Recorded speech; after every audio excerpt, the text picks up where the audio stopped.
So today we're going to talk about why it's so important to develop front squat mobility and why the front rack position is such an important position to develop. So go and show a normal front rack position. Yeah.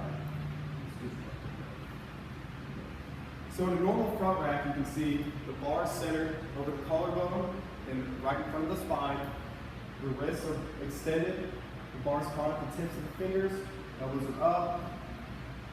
You should see about 90 degrees here, and the thoracic spine is extended. So some of the problems that you'll see here is you need a lot of flexibility in the triceps first to get your elbows up that high. You need flexibility and strength in the wrists. You need some extension in the thoracic spine, and then you need flexibility in the lats and in some of the rotator cuff and the rear delt. So when people don't have flexibilities in these areas, they default to a position that is called a modified front rack. So if you show that modified front rack, we'll go and turn face the camera here.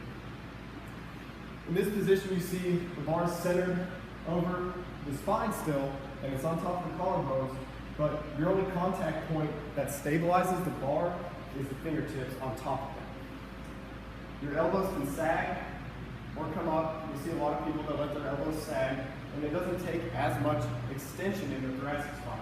And this position is a lot less stable than the normal front rack position because it doesn't require these mobilities. And you'll see people that are lacking these mobilities will default to this position and then start to load this exercise. What we don't like about that is when you're not stable, go ahead and turn to the side.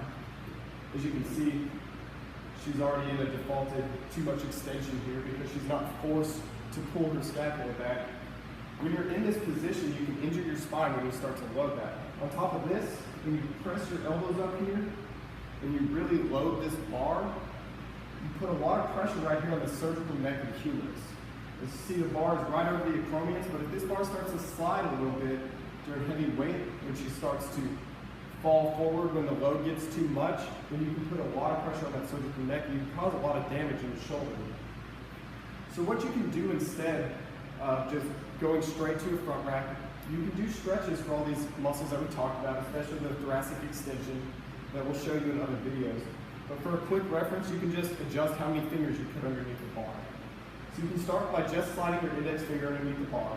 That'll give you more flexibility up here in the wrist, which will allow you to get that bar closer to your collarbone and closer to your spine and allow you to get your elbows up higher. And then as you progress, you can just add 2, 3, and finally 4 fingers around the bar. And that would be your most stable position for a front rack.